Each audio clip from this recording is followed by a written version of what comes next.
జరుగుతాయి. నేటి విశిష్టత అమ్మాయిక నేటి విశిష్టతను తెలియజేస్తారా? ఈ రోజున మనం మొట్టమొదటి పాసురం గురించి మార్గాళి తింగళ్ అనే మొట్టమొదటి పాసురం అంటే తిరుప్పవైలో గోదాదేవి ఆమె రాసి పాడిన చక్కటి ఈ మార్గాళి తింగళ్ గురించి మనం తెలుసుకుందాం. అంటే అసలు ఈ పాసురంలో అంటే ధనుర్మాసం ప్రారంభంలో ఎలాగా అంటే ఒక చక్కటి మార్గశిర మాసంలో మంచి వెన్నెల రోజు ప్రారంభమైంది. అందరూ రండి అని చెలికత్తల్ని పిలుస్తూ అందరూ ఈ రోజున రండి, వచ్చి ఇంత చక్కటి మాసం ప్రారంభమైంది కదా, ఇంత వెన్నెల రోజులు వచ్చాయి కదా, ఈ రోజున నుంచి మనం 30 రోజుల పాటు ఈ వ్రతాన్ని ఆచరిద్దాం.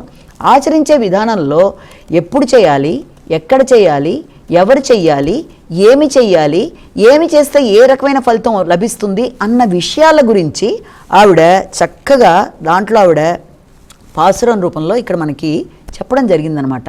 అంటే అసలు ఎప్పుడు చేస్తారు? మార్గశిర మాసంలో చేస్తారు. ఆ మార్గశిర మాసంలో కూడా మంచి వెన్నెల రోజున అంటే అనిపించిన రోజే మంచి రోజు, ఆ రోజున చక్కగా మార్గశిర మాసంలో మనం ఇది మొదలు పెడదాము.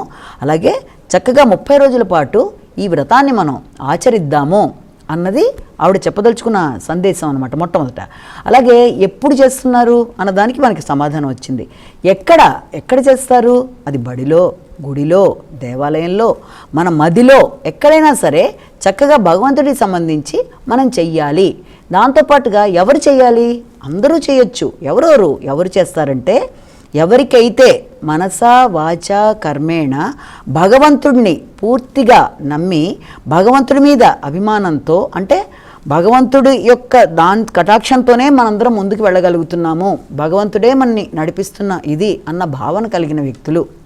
అలాగే ఆత్మ యవ్వనం అంటే మానసికంగా యవ్వనవంతులు అంటే మానసికంగా ఆత్మపరంగా ఉండే వ్యక్తులందరూ కూడా భగవంతుణ్ణి ప్రార్థించడానికి అన్ని విధాలుగా కూడా ఉపయోగకరంగా దాన్ని మలుచుకోవచ్చు అన్నది చెప్పడం. అలాగే ఏం చేయాలి ఆ రోజున అంటే ఏం చేస్తారు? అందరిని ఆవిడ ఏమని పిలుస్తుంది? అందరు రండి రండి రండి, అందరూ కలిసి మనం స్నానం చేద్దాం. ఏమిటా స్నానం? బ్రహ్మీ ముహూర్తం సమయంలోనే చేయాలి. చేసి ఏ రకంగా అంటే బాహ్య స్నానం మాత్రమే కాదు, అంతఃకరణ స్నానం కూడా చేద్దామని చెప్తుంది ఆవిడ. అంటే భగవంతుడిని మనం ప్రార్థించడానికి ఏదో పై మెరుగుల్లాగా చేయడం కాదు, మనసు పెట్టి చేద్దాము. ఆ మనసు అంతా కూడా నిర్మలంగా ఉండాలి, ఆ మనసులో భగవంతుడినే మనం తలుచుకోవాలి. కాబట్టి ఆయన్ని తలుచుకోవడానికి స్నానము అన్న మాటలో అర్థం ఏంటి? మానసిక స్నానాన్ని కూడా మనం చేసి ఈ రోజున మనం సిద్ధంగా ఉండాలి అని చెప్తోంది. తర్వాత ఏముంది? దీన్ని చేయడం బట్టి ఎలాంటి ఫలితం లభిస్తుంది అంటే ఏ ఫలం కావాలి మనకి? భగవంతుడి యొక్క కటాక్షం లభించటమే మనకి లభించేది. మోక్షం ముక్తితో పాటుగా భగవంతుడి యొక్క కటాక్షం ఎలా లభిస్తుందిట? ఎలాగైతే ఆయన కోసం ఇవన్నీ చేసిన గోపికల దగ్గరికి ఆయన ఎంత చక్కగా ఆయన దగ్గరయ్యారో అలా అందరికి కూడా ఆయన దగ్గరగా ఉండే అవకాశాన్ని కల్పించే విధంగా భగవంతుడి యొక్క లీలలు కటాక్షం మన మీద ఉండే విధంగా మనకు కావాలి. భగవంతుడి సేవలో తరించటమే మనకు కావాల్సింది. అలాంటి ఫలితాన్ని మనం పొందుతాం. భగవంతుడే మీద భక్తి పెంచుకోవడమే మనకు కావాలి అని అంటూ ఇంకా ఏముంటుందంటే ఆవిడ, మీరందరూ రండి, సర్వభూషణాలతో రండి అంటే చక్కటి మంచిగా మీరు నగలు ధరించి రండి, అలాగే స్నానానికి రండి. అదేంటి భూషణాలు ధరించిన వాళ్ళు స్నానానికి రావడం ఏంటి అనుకుంటాం మనలాంటి వాళ్ళం వింటే. కానీ ఆ భూషణాలు ఏంటి అంటేట సర్వభూషణాలు అంటే భగవంతుడి మీద భక్తి, జ్ఞానం, వైరాగ్యం ఇవి ఎప్పుడైతే వ్యక్తిలోకి ఉంటాయో లోపల తప్పనిసరిగా వాటిని మించిన భూషణాలు లేవు. భగవంతుడి దగ్గరికి మనం ఆ రకమైన ప్రేమానురాగాలతో మనం వెళ్ళడం అనేది కావాలి. అవి ధరించి అంతకు మించిన భూషణాలు లేవు, అవే విశేషమైన భూషణాలు అంటూ ఆవిడ దాంట్లో చెప్పడం జరుగుతుందన్నమాట. అంటే అందరూ ఉదయమే లేవండి, చక్కగా రండి, ఈ రకంగా మీరు మానసిక అంతఃకరణ శుద్ధితో మీరు రండి, వచ్చినప్పుడు భగవంతుణ్ణే మనసా వాచా కర్మేణ పూజ చేయండి, ఆయన పూజలో లీనమయ్యి తప్పనిసరిగా ఈ ఆభరణాలను ధరించి ఆయనకి పూజకి మనం ఈ రోజున కూర్చుందాం అని ఆవిడ పిలుస్తూ, ఇంతకీ ఎక్కడికి వెళ్ళాలి, ఎవరిని చూడాలి, ఇంత కష్టపడుతున్నారు కదా, ఏంటబ్బా వీళ్ళందరూ ఇంత కష్టపడిపోయి ఎక్కడికి వెళ్తున్నారా అని అనుకున్న వాళ్ళకి ఎక్కడికి వెళ్తుంది ఈవిడ? నందగోప భవనం చేరి కృష్ణుడిని పూజ చేసుకొని ఆయన యొక్క సేవలోనే తరించిపోవడమే. ఆయన దగ్గరికి వెళ్ళడానికి ఈ యొక్క విషయాలన్నీ కూడా చెయ్యాలన్నమాట. నందగోపభవనం ఈ యొక్క ప్రదేశంలో బ్రజభూమిలో ఆయన దగ్గరికి వెళ్ళాలని చెప్పి ఆవిడ కోరుకుంటోంది. తర్వాత ఇంకా ఏం చెప్తుంది అక్కడితో అవ్వకుండా, ఎలా ఉన్నట్ట ఇంతకీ ఆవిడ చెప్తున్న ఈ యొక్క కృష్ణుడు వీర కిషోరంలా ఉన్నట్ట. ఎవరి దగ్గర ఉన్నట్ట? నంద మహారాజు దగ్గర చక్కగా ఆయన వేలాయుధాన్ని అంటే ఒక బల్లాన్ని ధరించి ఆయన కాపలా కాస్తున్నట్ట తన కొడుకు విషయంలో. అలా కొడుకు విషయంలో ఆయన కాపలా కాస్తుంటే యశోదామాత దగ్గర, అందమైన కళ్ళతో ఉండే యశోదామాత దగ్గర ఈ కృష్ణుడు చక్కగా వీరకిషోరంలాగా ఉన్నట్టయినా. కృష్ణుట ఎప్పుడు కూడా తల్లి దగ్గర ఎంతసేపు కూడా ఆటలాడి ఎలా చేసినా తండ్రి దగ్గర మాత్రం భయభక్తులు ఉన్నట్టుగా ఆయన కనబడుతూ ఉంటాడట. అది ఆయన యొక్క లీలా విశేషంలో ఒక విషయం. అలాగే ఈయన ఏం చేస్తాడంటే, అలాగే తల్లిదండ్రుల దగ్గర ఉన్నప్పుడు కొడుకునికి ఆచార్యుడిగా, ఎవరు ఈ యొక్క నందుడు ఆచార్యుడిగా ఆయన చేసే మంత్రోపదేశ విధానం ఏంటి? ఆయన చేతిలో ఉండే వేలాయుధం. అలాగే మంత్రం ఎవరు? యశోదాదేవి. యశోద అంటే ఏంటి? యశస్సుని ఇచ్చేది. కృష్ణుడు అంటే ఎవరు? ఆనందాన్ని ఇచ్చేవాడు.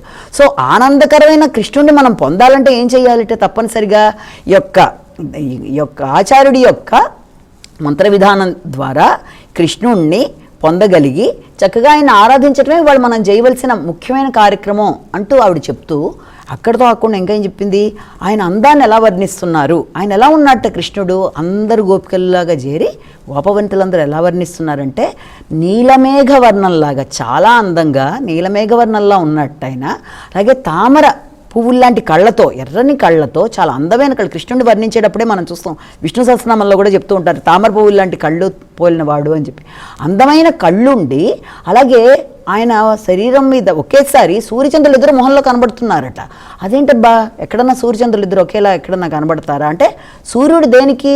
పరాక్రమానికి, చంద్రుడు చల్లదనానికి, ఆర్తికి, ప్రేమకి, అంటే వీటన్నిటి యొక్క రెండు ఛాయలు ఆయనలో కనబడుతున్నాయి. ఓ పక్కన తామర పువ్వు యొక్క అందం కనబడుతుంది కళ్ళల్లో, నీలమేఘ శ్యాముడుగా కనబడుతున్నాడు. అలాగే చాలా చక్కగా ఆయనకి ఈ రకంగా రెండు రకాలుగా కూడా కనబడుతున్నాడు సూర్యచంద్రులు. ఎవరికి సూర్యుడు? ఆయన భయపెట్టే వాళ్ళకి సూర్యుడు, మామూలుగా ఉండే వాళ్ళకి అంటే ఆయన ఆరాధించే భక్తులకి చంద్రుడు. కాబట్టి ఆ రకమైన వర్ణనతో ఆయన ఉన్నాడు. చాలా చక్కటి ఆ కృష్ణుడిని కలిసి ఆయనతో ఏం కావాలి? సరే కలిసావు, పూజ చేసావు, నెక్స్ట్ ఏం కావాలి? ఆర్తితో, ప్రేమతో ఆయన్ని నువ్వు ఆరాధించి ఆయన అనుగ్రహాన్ని కోరుకో. అంటే ఏం కోరుకుంటున్నావు? ఆయన అనుగ్రహం అంటే ఏంటి? సదా ఆయన అనుగ్రహం మా మీద ఉండాలి. ఆయన ఇలా చేయడం బట్టి ఏమిస్తాడు కృష్ణుడు? సరే ఇంత కష్టపడ్డారు మీరు అందరూ, ఆయన్ని ఇంత వర్ణిస్తున్నారు, ఇంత చేయడం బట్టి ఆయన ఏమిస్తున్నాడు? పరా అనే ఒక వాయిద్యాన్ని ఇస్తున్నాడు. పరా అన్నమాట ఇంకో అర్థం ఏంటి? పురుషార్థం. అంటే ధర్మార్థకం. చాలామంది మనం చూస్తున్నప్పుడు ఏం చెప్తారంటే, భగవంతుడి గురించి చెప్పాడు వెంకటస్వాముడి చివరన శ్రీవారు అంటారు. అంటే ఆయన ఒక్కడే పురుషుడు, మిగిలిన మానవులందరూ కూడా ఆయన దగ్గర ఇదైన వ్యక్తులుగా చెప్తారు. కాబట్టి అలా ఆయన్ని ఎలాగైతే చెప్తారో ఇక్కడ కూడా కృష్ణుడు గురించి చెప్పేప్పుడు ఆయన పరా అనే ఒక వాయిద్యాన్ని ఇస్తారట. ఆ వాయిద్యంతో వీళ్ళు సంకీర్తన అది చేస్తారు. కాబట్టి ఆ రకమైనది ఇవ్వడమే కాకుండా ఇహపరాల నుంచి విముక్తి, వ్యక్తికి భౌతికంగా కానీ మానసికంగా కానీ ఆనందాన్ని ఇస్తూ అన్ని విధాలుగా కూడా తన యొక్క బ్లెస్సింగ్స్ ఇస్తూ కృష్ణుడిని ఎలా బంధించవచ్చుట? ఎవరైనా కూడాను తమ ప్రేమతో, ఆర్తితో, వాత్సల్యంతో అన్ని విధాలుగా కూడా కృష్ణుడిని బంధించవచ్చు. కాబట్టి ఇది మొదటి పాసురంలో క్లుప్తంగా చెప్పుకున్నాం. కాబట్టి ఈ విధంగా అందరు రండి మనం వెళ్ళి పూజ చేసుకుందాం అని మొట్టమొదటి పాసురంలో ఆవిడ మార్గా తింగళ్ళు అంటూ పిలుస్తుంది అన్నమాట. నమస్కారం. మరి వీక్షించారు